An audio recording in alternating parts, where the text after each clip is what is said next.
Hey, it's Joey Balladonna here from Anthrax, and this is SAGAS. Well,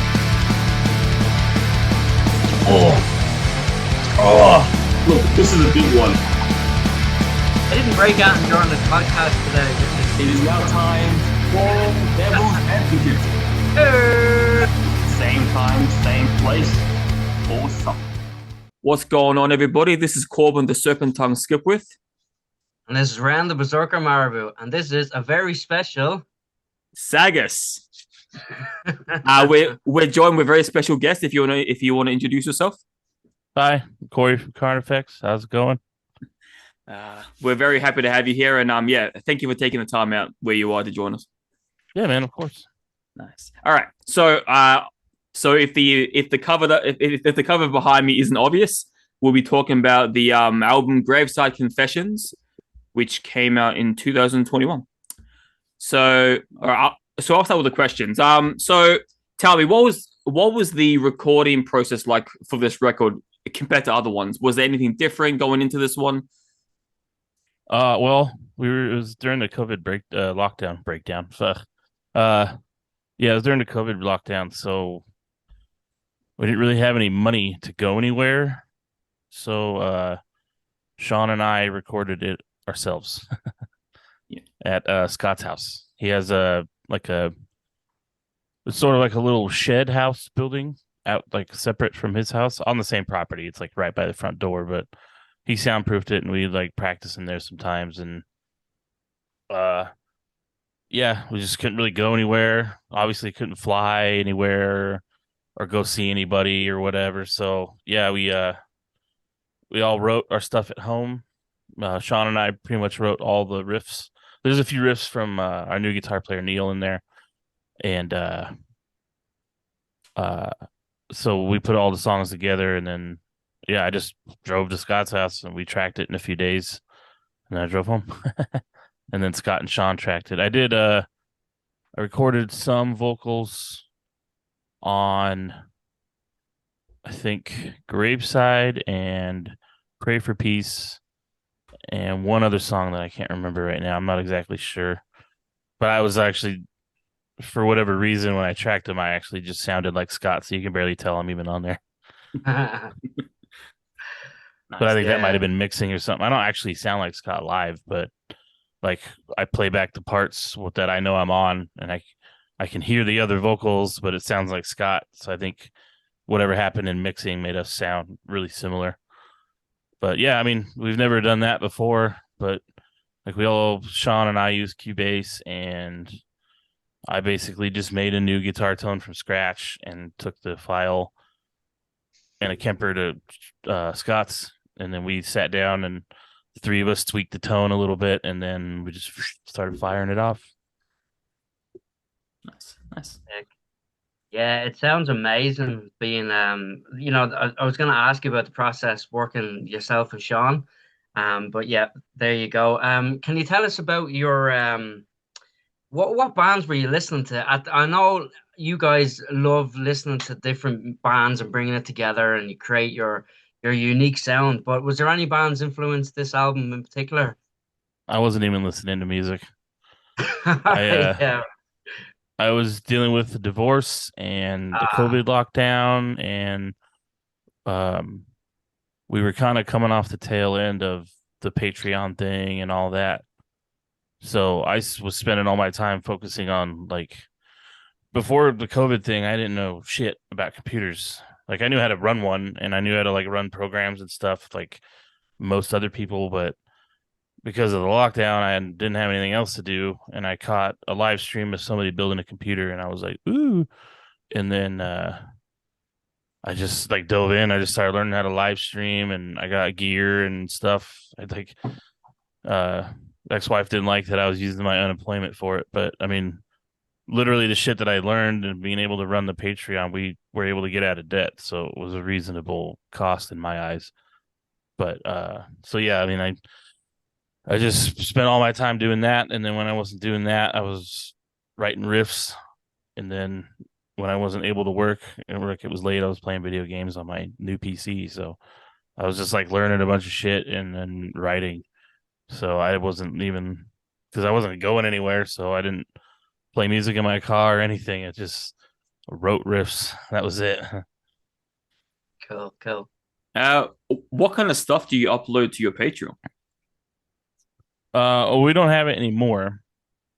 But we were just doing like, so one of the things was we would record a podcast sort of like this. So Fred and I would get together since we both live in the same state, and I would bring my GoPro and my laptop, and then we would do like a live Discord call, and I would record me and Fred, and then Sean and Scott would record them, and then we sent all of the video and audio stuff to somebody, and they edited together the podcast for us. And then what was it? Mondays was movie night with Scott. So he would play like a horror movie or, a movie that he liked, and then people would come and he would live stream it from his house. And then Fred and I did game night with Patreons on Fridays. So we would get Patreons to put their name in on the Patreon, and then we would get gamer tags and stuff, and then get pick a game, and then people would come, and then we would play the game with them. Like we did a bunch of Among Us nights and some Apex nights, and then Warzone and stuff. And then and then we did 3 live stream performances from Scott's house, which weren't great because for whatever reason the only internet service available at Scott's is AT&T, and they still use DLS like phone line internet there. So he doesn't even have cable internet at his house, and it's only like 3 megabits a second. It's fucking terrible, but that's literally the only option. He called him before, was like, "Can I get any better internet?" And I'm like, "No, this is your only option." So to do the best we could, we went and bought a new router, so at least we were getting the full potential of his internet. So there was like a good 20-second delay, but it was enough to get it done, and people were happy, and we were able to get out of our fucking $40,000 merch debt that we had. Because when COVID hit and the shutdown happened, like Fred and I had just spent pretty much the rest of my money to get from here to Scott's, and we had paid the deposit on the bus. We paid to fly our sound guy TM home early from his Hawaiian vacation, and we were waiting for the okay to go pick up some lights. And then we got the email, so we were sitting there. Fred and I had $0. And we had literally printed all the merch for the whole tour. So we had like hundreds of tour shirts for the 3 Teeth Meta X tour. Fucking like just sitting around. So we would just use the Patreon to get out of debt, and that was like the sole purpose. And then we cut it when we were done. Yeah. Yeah, no, that would have been tough. It's just like, you hear so many stories of people's horror stories about COVID because there's that unpredictability. I'm sure Ren went through it as well, like of not knowing what's going to happen next. So I can only imagine what that must have been like. Yeah, I mean, you work on a career for 16 years, and then because people can't wash their fucking hands and be clean through an email at the last second, you're looking at the end of your whole career. Is live entertainment ever coming back? We don't know. Like, they're like, yeah, it's just gonna be a couple weeks. Oh, it's only gonna be a couple months. Well, maybe it'll be a year. Oh, it might be 2 years. And I don't know. It was crazy, and yeah, it caused my divorce, and I was like, for a minute, because of the low income at the time and all this, I was literally looking at having to pick things that I own out of my desk and my live gear and all my guitars and my computers. I was looking at picking what I could fit in my car and then just go live in my car. So, I mean, I got lucky that my dad was there, and like at the very last second, we found a spot in this town that I'm in now. So we got a little bit lucky there, and my whole life was in storage for like a year, and I was living in a I was living in the living room of a 1-bedroom apartment that looked like it was from 1974 for a year. So it's been a pretty fucking shitty 3 years. The tours have been cool. So luckily we were able to move out. I have my own room and bathroom now, but I mean, it's just, I went from pretty comfortable to fucking pretty shitty. Wow. I was going to say, sorry, do you think this album, Graveside Confessions, do you think it would have came out differently had COVID not happened? Like the sound of it, the actual. I'm sure the songs would have been different. We might have went to a producer just to track, to get a professional tracking thing. I mean, we know how to track, like we know how to like cut together riffs so that it sounds good. Like, I mean, through all the years and all the records, we've learned a ton of shit about tracking in the studio, and it's really not that hard. And then like being able to like zoom in on your tracks and really look at like where things end and begin, we're able to edit it together pretty well. But we did send it off to be professionally mixed and mastered, so there was a little bit of final editing on their end and all that stuff. But I mean, yeah, because our outlook was really negative. Like January nights came about because of everything that was going on. I just wanted to write something that would allow me to let my feelings out, even if I was alone. So I I literally basically wrote the song, and I didn't stop writing it until I played it front to back and cried the whole time. That was my moment for like, okay, this song's done, when it makes me so upset because of everything that's going on that it makes me feel all that shit. And I'm not finishing it until it makes me cry front to back, because I needed to get all that shit out somehow. And that was how I got it out. Like the song just kind of fell out of me. Like all the programming, the cellos, all that shit I did, it was just, everything just was like, bleh, just kind of bleh. And then when I was happy with it, everybody was like, "This is really good," and it made it on the album. It was his own track, and it was actually something part of the album, and not like a thing at the end of the last thing. Like I was just really happy that I was able to get that out. And then when the mix came back and I listened to it, I was like, I was proud, and it made me sad again. And like they're like, "Oh, here's the mix of your track. Make sure you like it and that it's all right." And I laid on the bed and fucking just bawled my eyes out. But I was really happy with it. But it allowed me to fucking like, because I was just sitting around being pissed. I was just so mad at everything that was going on, but I couldn't cry because I was so upset. I just wanted to like put my arms through the walls and destroy everything. I was like, this fucking sucks. But yeah, so all that. But yeah, I mean, when you're sitting around and you're trying to like write and do shit, things are different when you're feeling away or you're all alone or you can't go anywhere versus being able to go meet up with the dudes, or whatever. You're in a good mood and you don't like want to write more or whatever. So I don't know. It probably would have moved quite different if we weren't locked down. That's incredible. And it's so nice to hear you sharing how important the song is to you as well, brother, because that's actually my favorite. I think my favorite song on the album. Hmm. I loved the instrumentation. I absolutely, I often talk on the podcast about how music is therapeutic for me, and I love listening to music that I can meditate to and just chill out to. And with the rain at the start of that lovely, clean, moody guitar and the cellos, I was blown away. It just took me to a different place listening to this record, man. So well done. Thank you. Yeah, actually, I was like, can we do something to like introduce the song? Like have a thing. And Scott was like, what are you thinking? And I was like, I don't know, like a thunderstorm and rain. Like imagine like you're having a horrible time, but for some stroke of luck, you have a nice house on a lake, and it's like January or something, and it's like it's cold out, so you're like having coffee, and you got your sweatshirt on, and you're sitting on your front porch, and there's some lightning and thunder, and it's raining. And he was like, "Oh, that's cool." I was like, if somebody could just find something like that, just put that at the beginning, it's gonna fucking make a huge impact. It's sick. And he was like, yeah, it's cool. All right, cool. Then when I heard it, I was like, this is so cool. I'm so happy. This is awesome. Yeah, man. Ah, that's amazing. Well done. So I'm curious so in this band, and obviously specifically with this album, what's the process like? As in terms of like getting your ideas, and pushing your ideas for riffs, or for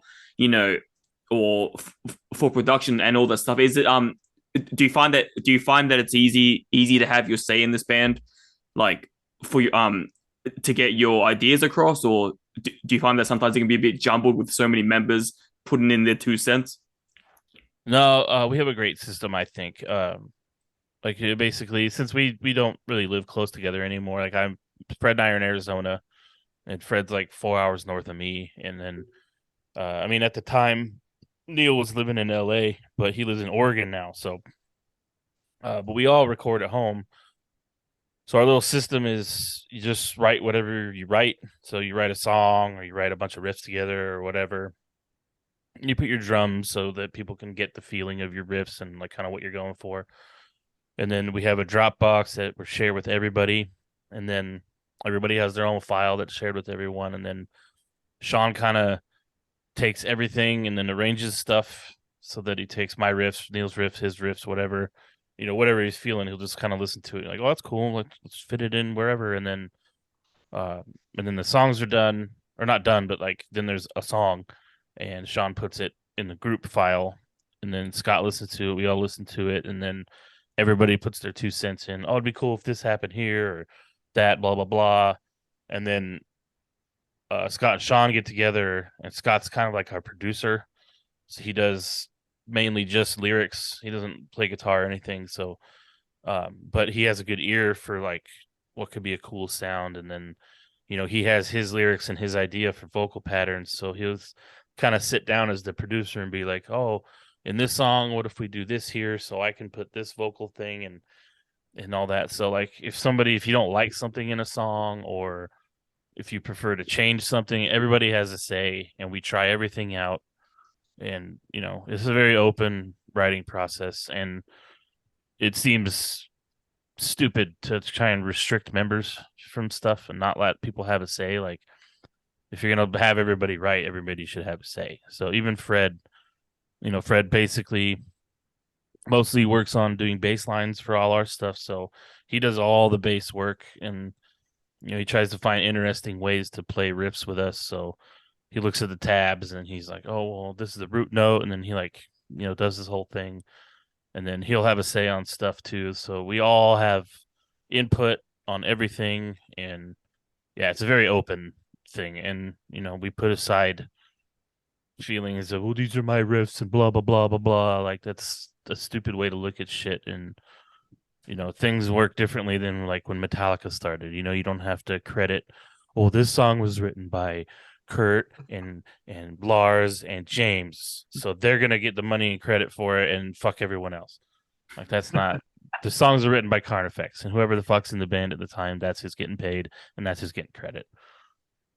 So like even though I wrote January Nights all alone, it's still written by Carnifex. Everybody had their little input, and even though the song didn't change at all, like pretty much what I wrote is what stayed.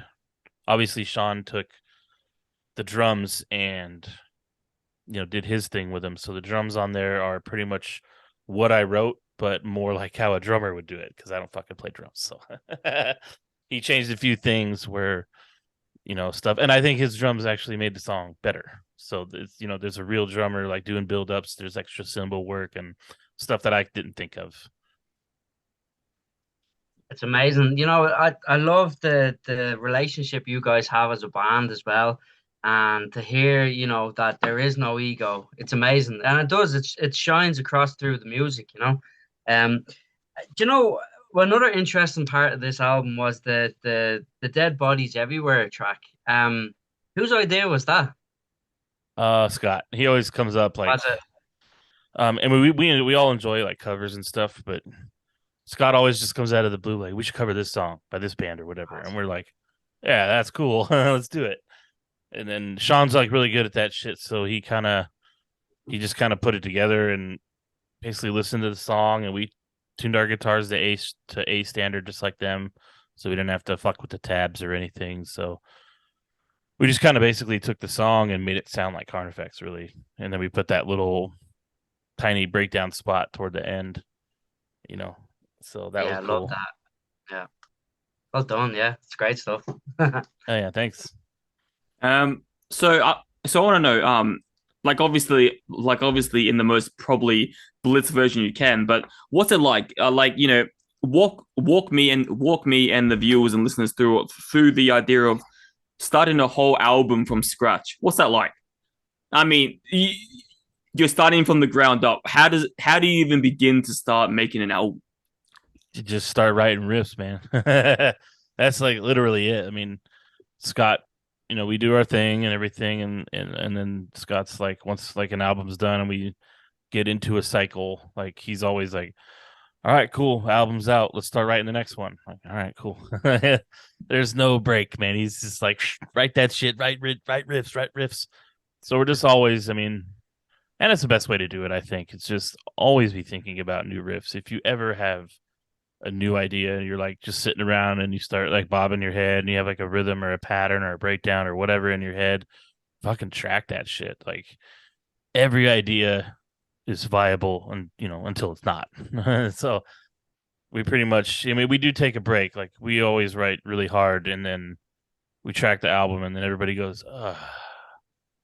And we sit and we chill and we do our thing. And then Scott at some point goes, all right, start writing the next album. And everybody starts thinking of riffs. So, I mean, that's just how it goes. And then we, it's the same process over, just start writing riffs, put them in the Dropbox and everybody listens to them and people write stuff.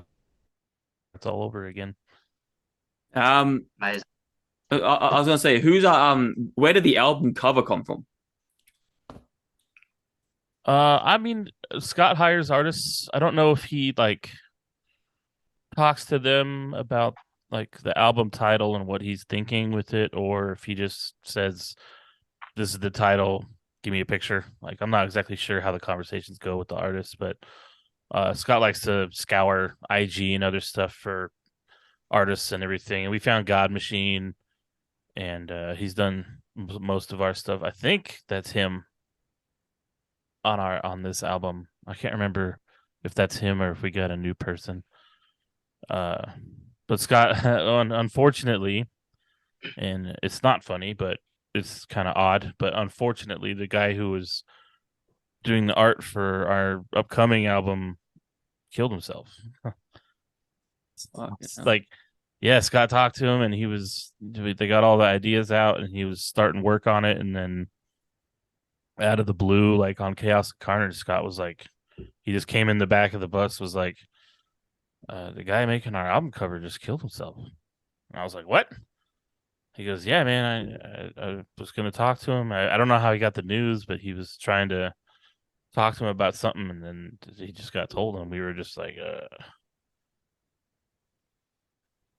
I was just like, what? And then, you don't want to be like, well, who are we gonna get now? But you kind of have to do that. Like it's super unfortunate and it sucks, but we gotta keep going. So we just kind of, I don't know. It's just weird. Like I feel bad that I didn't even know him. Scott just talks to these dudes and we get art, and then that's kind of it. And it sucks to hear that stuff. Yeah, because we're out here trying to write from our heart to help people not do that. Yeah, and the number of people that have came up and told us that personally, like our live show or this song or whatever has kept them here. Like that's huge. I mean, we met, not to go off track a little bit, sorry, but we met a guy from Massachusetts who told us that he spent this day planning to kill himself, and like he got up with like, all right, so I'm gonna do this, I'm gonna do that, and then it's over.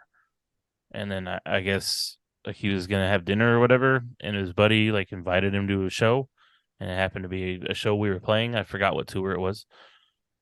So he came, and then I guess for whatever reason, when our set was done, he decided he didn't want to do it anymore. And then he went home and canceled his suicide plans, and then ended up moving to Colorado. He got married. He's got a kid. And he's like, I've never been happier, man. I'm so glad I stayed. And it's because of you guys. And we were just like, how do you how do you handle that? How do you carry that? Like, I mean, it's cool, but it's still just like, feeling responsible for something like that, a change in someone's heart that drastic. It's fucking insane. And the amount of times that we've heard, yo, your music has kept me here, man. Like, it's weird. And you always expect it to be like, oh man, your singer's lyrics kept me here, but people have said like this song or that song or one of the clean tracks that I've written, or even January Nights, like it's crazy to think that the stuff that I was listening to when I was a kid that kept me here, now the shit that I'm doing is keeping other people here. And it's all come full circle, and it's a weird thing to carry around, but it's also awesome because it was one of the reasons I got in. I don't want to be famous.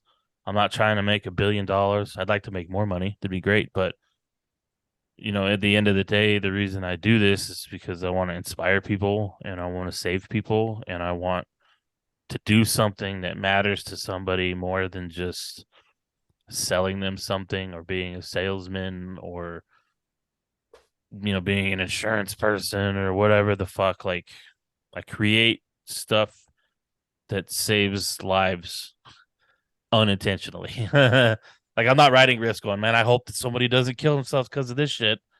It's just shit that happens. And then all the military people that say either our music pumped them up for a mission and they were feeling sharp and they didn't get killed, or they were having a tough time coming home from war or something, and Scott's lyrics or our riffs or whatever just gave them the drive to keep going and work through the bullshit they have to deal with. It's a crazy feeling. It's weird.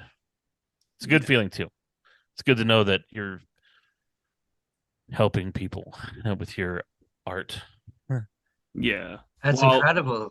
I was gonna say before I pass it to Ren, that is incredible. And I was gonna say if through because as I said to your message, this will be uploaded next week. But if you could, maybe find out the name of that guy who passed away, I could, do a little tribute for him in this episode. Just to Yeah, I'll ask Scott. Yeah. So I mean, I don't know how long we were working with him either.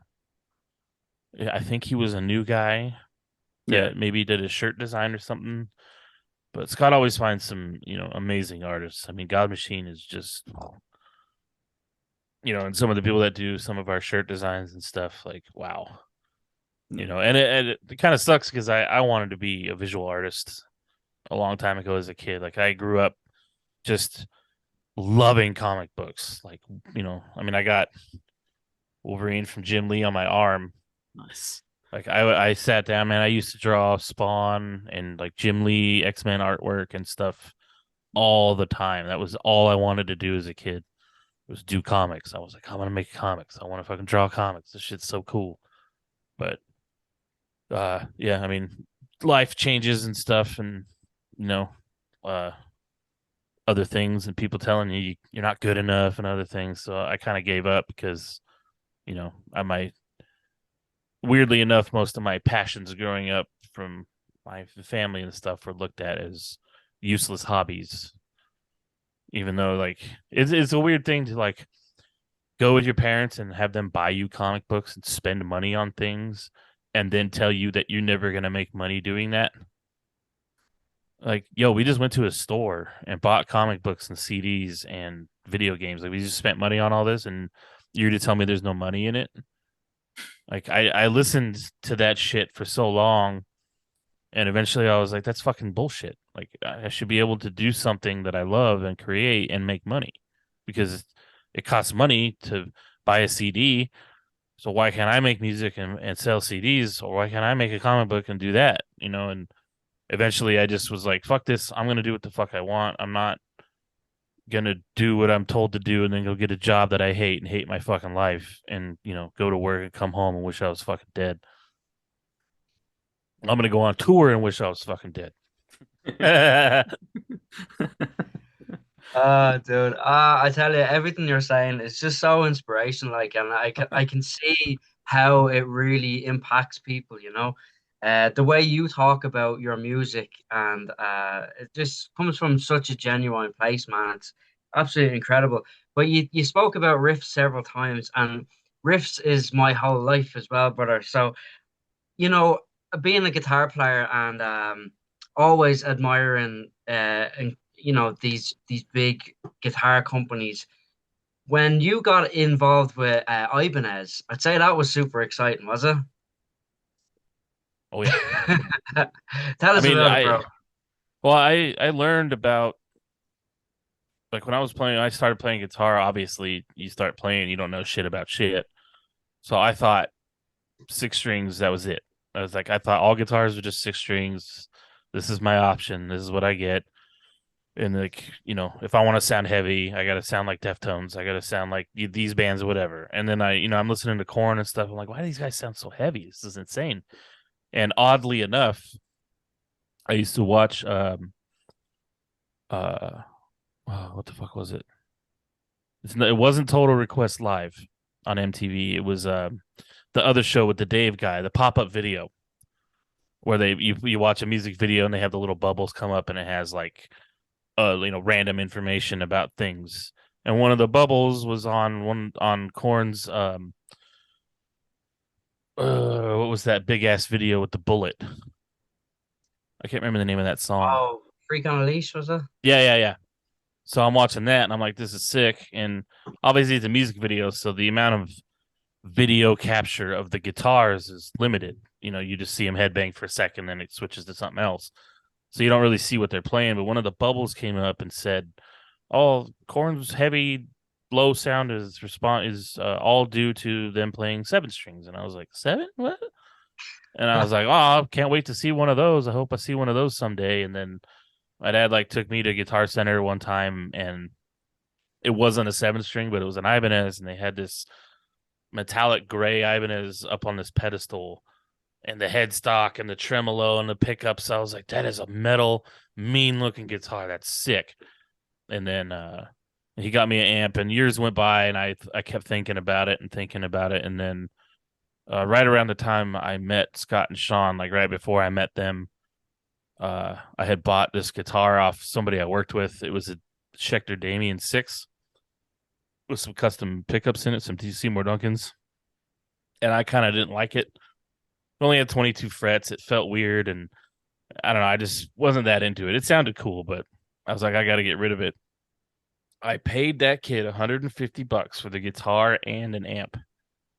And then I took the guitar to Guitar Center, and I told him, I want to trade this in for some money, and I want to spend the money here on another guitar. And they're like, "Oh, how much do you want for it?" And I was like, "Well, I put custom pickups in it, and I did this stuff, so I was like, I pay 200. How about 150, or something like that?" Or I said like 175 or whatever. And he's like, "We'll give you 150 for it." And I was like, "Yes," because technically I only paid like $75 if you split the two things I bought in half. So they gave me $150, and I threw the rest of my paycheck for my pizza delivery down, and I bought the Ibanez 7321 that I have with the white binding on the neck. And then I finally had a 7-string, and I was like, yes, now I can play Korn, and I can play Through the Eyes of the Dead songs. Yay. And then I got into Carnifex. But yeah, that was how I learned about 7 strings, and then I got into that, and then I was playing the Ibanez, and then we started touring, and I was like, man, it'd be so cool to get picked up by Ibanez. And lo and behold, out of the blue, a couple people jumped ship, and Ibanez wrote the guy that was like booking us at the time, or sort of managing us, kind of like not officially, but we were kind of working with him. And he like called Scott up, and he's like, "Hey, Ibanez hit me up, and they got 3 open spots. Would you guys be interested?" And I went, "Yeah." Mm-hmm. And then they sent us stuff. They sent us all. Fred got a bass, and Ryan and I got a guitar. And then, Korn was like one of my biggest influences, and Fear Factory as well. Dino, and then like Slipknot. Mick Thompson was playing that reverse headstock 7 with the 7 on the fucking fretboard. Everybody that I loved was playing Ibanez, and I was like, I just want to have lots of Ibanezes. And then I got in for free guitars, and I've had so many people come, "Hey man, you should join ESP, you should join Aristides, you should join Kiesel, you should join." Nope. I'm gonna stick with Ibanez.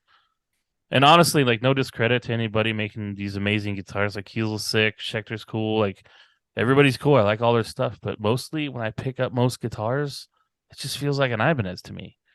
Everybody's into thin necks, the wizard stuff, like big bevel cuts so you can reach up high for all the shredders. Like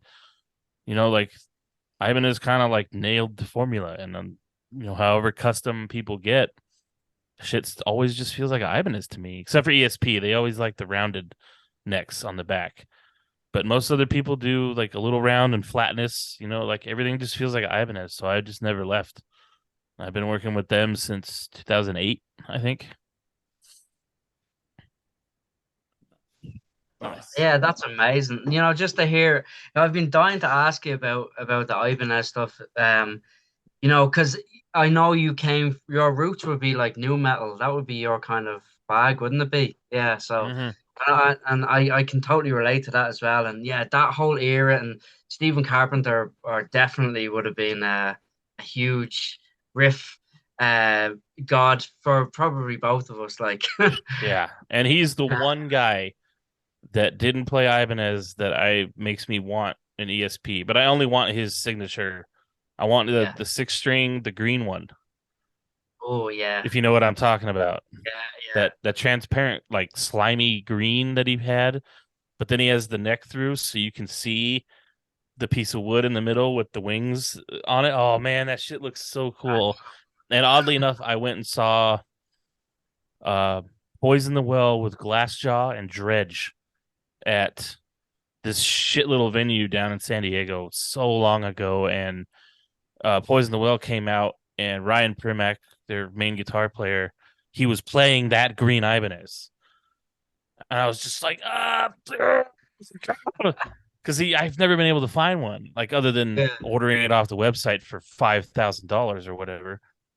And I happened to catch them at their van after the show, and I was like, "Yo, fucking, I don't want to bother you guys, but Ryan, like, you guys' set was amazing, but where did you get that fucking guitar? I can't find one." But internet was still kind of slim at the time. Like, it was so long ago. Like, I had internet at home, but it wasn't like anything like what anybody has now. And we didn't have smartphones. eBay was new and shit. But he was like, "Yeah, I just found it on eBay." He just spent it. He like like $2,000 or whatever he said he spent on eBay and got the guitar. And it was like, "You're playing it live? That's crazy." But yeah, he just got the thing on eBay. I was like, "That's insane, dude. That's fucking. You're so lucky." He's like, "Yeah, I'm never letting this thing go." Incredible. So so is there anything you can tell us about what's next for Carnifex? New material, any like sounds, anything? Not really. I mean, normally we have tours lined up because the year's ending. So normally we'd have something for like spring or whatever. We got nothing right now, which is unfortunate and kind of scary because we're not sure if anything's going to come. But currently we're working on album number 9.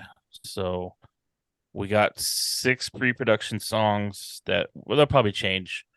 It's just kind of what we have where we're at the moment, and then tours came up, so we kind of paused on that for a minute. But I mean, yeah, they'll change, but I think they're super solid tracks right now. We're really liking the way they're going, and I think we're waiting to see if Neil has any solo ideas for any of them. But yeah, like so far, all 6 tracks pretty much have riffs from me, Sean, and Neil in them.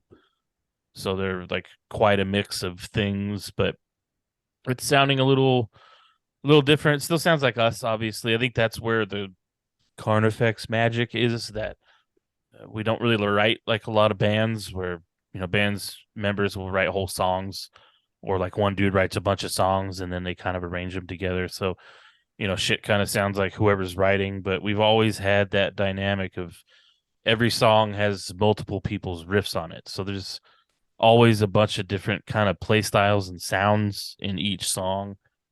And I think that's like where we differ from a lot of bands, is that, I mean, I don't know how everybody writes their stuff. Maybe other bands write like we do and stuff. We don't talk to bands that much about it, but just because we don't really think about like sitting down and going, "How do you guys write songs?" We usually just talking about stuff, just trying to be cool and relax and chill. So like those kinds of questions don't really come up because we're just talking about life and whatever. But yeah, I think that's one thing that's kind of set us apart always from everybody is that all of our songs are a mishmash of different people's stuff. And then we find a way to work them in because I mean, it doesn't really matter who writes what. Like if two riffs go together, then two riffs go together. Like it's, and if they just work out, or if you can find a way to bridge the gap between the two and bring the feeling from this riff into that riff, we can work a little magic there. And I think that always brings out a different feel for stuff. So,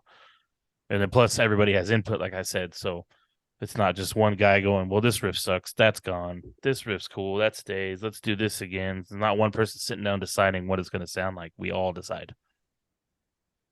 I shit you not. I swear that's Ren for his band. I swear he's a dictator. I kid you, all the horror stories, his band messages me. I'm not that bad.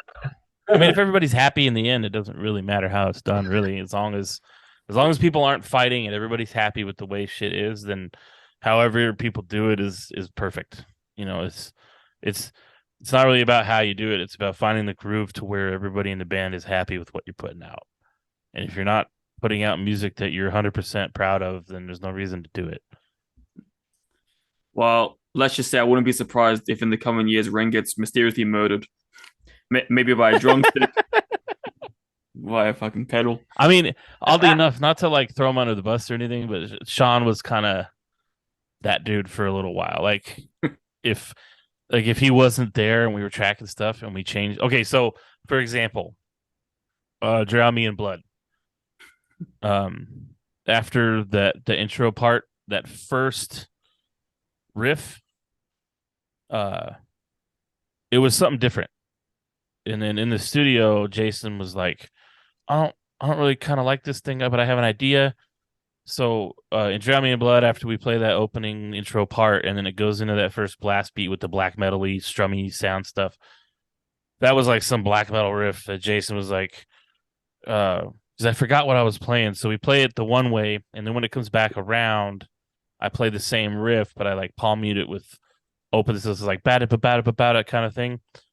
And it kind of changed the flow of the song and the feel, but Sean wasn't there. And so we tracked it, and it wasn't done. I mean, we're not done. We can go back and fucking change it the next day. It was just, that was what we did for the day. And I was sitting there with Jordan, and Scott heard it, and everybody listened to it but Sean, because he was doing some other stuff for the time, and he just hadn't listened to it yet. And we were just discussing it in the living room of this house we were staying at, and I was like, yeah, that change we did in Drown Me in Blood, I kind of like the way the second half of that riff, it's the same riff, but it has kind of a different feel, but it still fits and all that. And Sean comes in, he's like, what? Change? What are you talking about? And I was like, oh, yeah, that riff we opened, that first verse riff we have, when the verse riff comes back, I just play it with palm mutes. He's like, Paul, what are you talking about? I was like, have you not listened to it? And he goes, no, is it up? And I was like, yeah, listen to it. He leaves the room. And then he goes and he comes back with his headphones and he pulls one out and he's like, yeah, I don't know if I like that. And he's like getting all mad. He's like, I see, this is why I like to be there. And I'm like, all right, relax. Like, we can change it, dude. It's not a big deal. Like, if you really fucking hate it, keep listening to it. Come by tomorrow and we'll listen to it in the studio. And if you really hate it, then we'll change it back. And he's like, all right, and he was just all huffy and puffy, and then he left the room. But then eventually he listened to it enough, and he's like, all right, yeah, it's kind of cool, but, and now he's cool with it. And, and that kind of shit is that stuff causes fights and but long ago we all did that. When somebody changed my mind, I was like, oh man, I really fucking like that. Why'd you do that? And I'm like, well, the rest of us kind of didn't really like it that way, and we like it this way better. You're outvoted. It's like, that's fucking bullshit. Blah, blah, blah. But all it does is cause fights and shit, and there's a reason four out of 5 people prefer it another way, because it sounds better. And it could be hard, and that's a little ego crushing to be like, oh man, I worked for hours on this riff. This is so sick. And then he goes, yeah, it's all right. If we change this and, we're going to have this guy record that and change that, and then it'll be better. And you're like, better? I thought it was perfect. It's a hard thing to deal with, and I totally understand. But at the same time, if you're the one dude going, "This is great," and four people are like, "I think it would be better this way," I think the four people are right. Yeah. Especially if they all came to the same conclusion at the same time. Like, well, what if we just do it this way? I think it would be better. Everybody goes, "Yeah, that'd be sick." But then the one guy's like, "I don't like it." Like, well, you're one guy. So you're voted out, and we love you, and we're sorry. Yeah. Ages ago when we first started doing sagas, we had to record this what was it? This ad thing for a label we used to be associated with. And I shit you not, Ren was just up my ass like for hours. He wouldn't accept my version. I kept sending him retakes and retakes. He's like, "Oh, I hear this in the background. Oh, I hear this." And I'm in my head, I'm like, "Fuck off. Just go fuck yourself." Like, I was pissed. And we ended up finding a good version that Ren liked. So I was like, "Fuck it, whatever." But so I understand what that feels like. Yeah, and you gotta like find a way, to make anything great. And if somebody's like, I'm hearing stuff I don't like, there's always a reason to fuck with it until that. Even if someone's like, "I don't really like that we changed it, but it sounds cool. Let's go with it. It's fine." Like Hatred and Slaughter was kind of a way different song before we tracked that too. Like there was a lot of changes, but that kind of came with Mark Lewis was like sitting there the whole time. "Why do you guys play so many breakdowns?" Like, bro, we're a fucking deathcore band. Core songs have to have breakdowns. That's why we fucking started this shit. That's why we took the elements of death metal we did and left the solo stuff out, because that was not what we were about. I mean, we were putting them in at that point, but there was a reason that our songs didn't have solos, and there was a reason that it didn't have like hardcore parts. We liked the Black Dahlia murder, but so many times we were like, "Why is there a solo here?" They were building up to this. This could have been a sick breakdown, because you hear the pattern a little bit in the build up or whatever, or you hear like, the way the rhythm guitar is like playing and stopping. You're like, "Oh, there's like a breakdown there. I think something sick is coming." And then it's just another riff with soloing. And sometimes you're like, "Man, that would have been really cool if they like dropped it and like got all heavy and was like played a sick breakdown instead of a solo." And instead of like trying to be like, "I wish these bands did that," we were just like, "Why don't we just fucking do that?" So we did it. And that was like how the whole deathcore thing came about, because there was no deathcore when we started. There was just bands that sort of sounded death metal that played breakdowns, and there was like a tiny handful of them. Despised Icon, Beneath the Massacre, Through the Eyes of the Dead a little bit, and then but those bands, like, as cool as they are, and as far as they got, like, there was no like traction for that stuff until Suicide and us kind of did the thing. And I'm not saying that we solidified it, but it was the culmination of like the way Through the Eyes of the Dead sounded and what Despised Icon was doing that gave us the ideas. Like, well, if we just take these Saul parts and just put songs together, so like just all the sick groovy parts and all the sick riffs, and then just put sick breakdowns in, we could have a new thing here. We could have something that is different, and we can write what we hear in our heads that other people aren't doing. So while there was kind of deathcore stuff, there wasn't like that direct idea that we're just going to take, the groove parts and the heavy parts and then the breakdown parts, and we're going to leave all the rest of the shit from all those genres out and just put these together.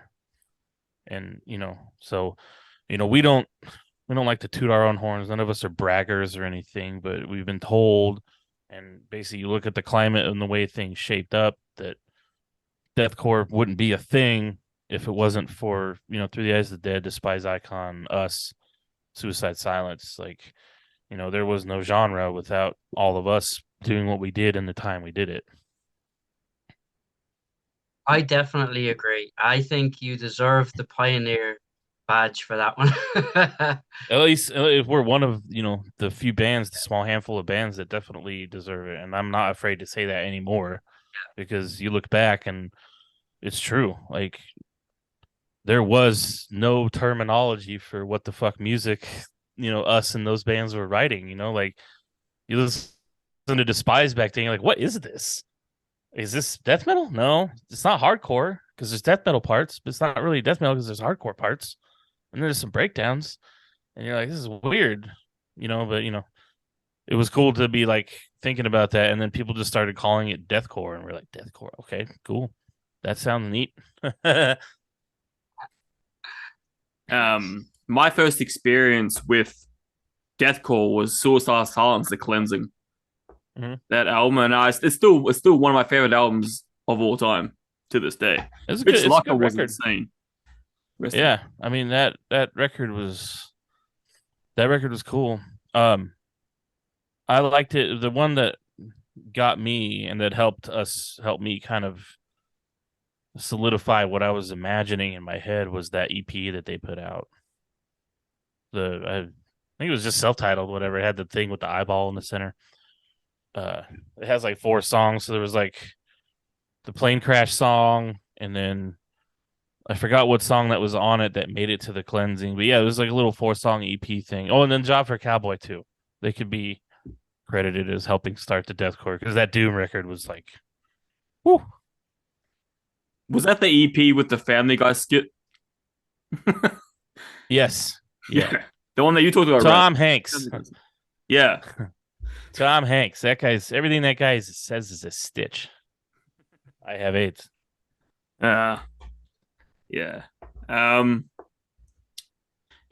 No, it's definitely, you guys are definitely pioneers of that, and we're grateful for your contribution because without it we wouldn't have what we have today. So I mean, we wouldn't have a lot of shit without us and those other bands. And I'm not sitting here being like it was us. It was definitely a thing, like a train that came, and it involves a handful of bands. But I think, unfortunately, with like the abrasive stuff that Despised had back in the day, and like the wildness of other things, that those bands had a hard time getting to like the forefront for a while. I mean, Despised eventually became this entity in deathcore, but I think early on with the crazy screaming from the girl vocalist they had, and like all the noisecore stuff they had at first, like on I can't remember the name of that first album, but it was just so abrasive. It had that Norma Jean kind of feel a little bit to it, and I think it was hard to get traction with that stuff. And I think us and Suicide with that kind of, I guess, so to speak, dumbed down version or simplified, less crazy, a little more focused sound that helped drive it home. But then it also helped give a footing to those bands that inspired us to come back and become bigger than ever.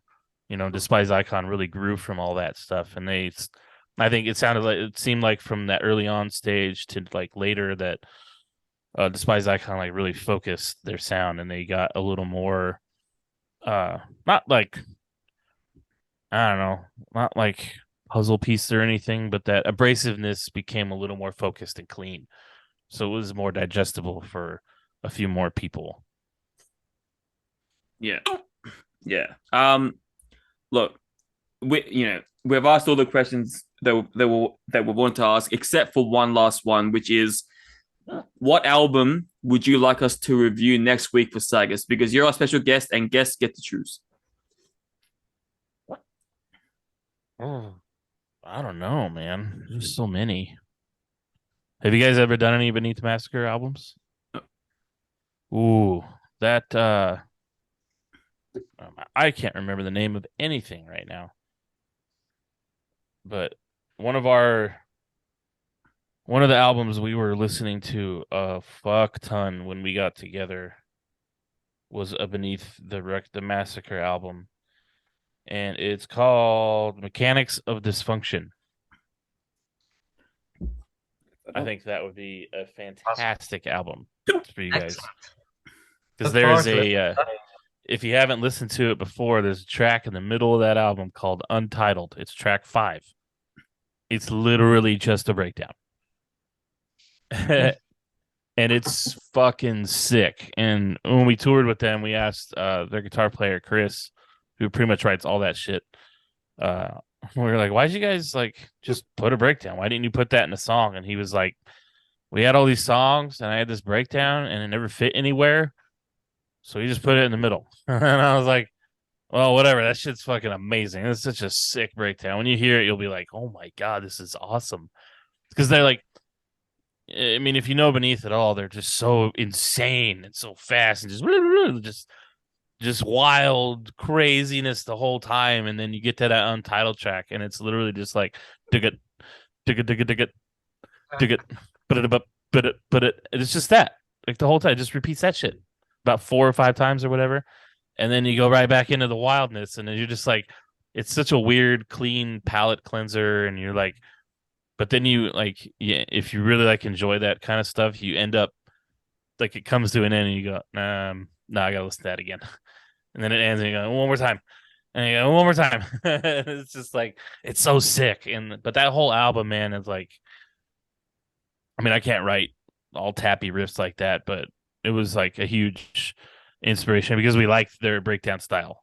It's very raw, like it's so it's just like monstrous. It's just like having it feels like you're being attacked by an octopus or something, man. It's like they're just so in your face the whole fucking time. But then they have some breakdowns where you're just like it feels like you're running and you just hit a fucking wall, but then you start headbanging on that wall. You're just like I don't know. I mean, that album just we spun it so much, and we just well, yeah, and just touring with those guys was just amazing. Like they're so nice, they're such good dudes, and they're some of our oldest friends.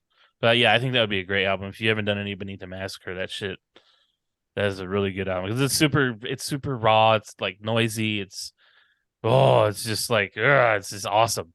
Because all the stuff they did after was like the same writing style and music style, but they really cleaned up the recording a lot, so it kind of loses that happy abrasiveness that that scarring sound that you kind of like enjoy. It's their stuff got a little bit cleaned up, which is fine because you can really hear the riffs a lot better and all that stuff because the shit Chris writes is insane. So like the raw, noisy, high gain sound of Mechanics of Dysfunction kind of took away from some of the stuff he was writing. It was a little hard to like decipher some of it. So when they got a little cleaner recordings, it was like, wow, there's a lot of notes here. But we toured with Chris. He would sit down, like he's like, all right, like for like a week on one tour, he'd set up a metronome. I forgot what BPM he had it at, but he wanted to do 8-finger taps from the 7th string to the 1st string and back in less than a second. So he sat there just going like, I'm like, what the fuck are you doing? He's like, I want to do all the strings, 8 fingers, tap up and down in less than a second. I was like, why? He goes, I don't know. I was like, all right, cool, dude. It's great. It's weird, but okay. Fucking hell. Oh, brilliant. Well, yeah. I'm sure we're gonna have fun with this album. Thank you again for coming on. You're one of the most open guests we've had, and I can't wait to share it next week when it gets uploaded. Appreciate that. Yeah, thank you again for your time, and I'll definitely be talking to you in the future. Yeah, let's do this again, man. If you ever do another one of our things and you want me on again, I'm down. Yeah, definitely. We definitely will. Thanks, man. All right. Thank you again. Have a good one. Thank you, guys. Night.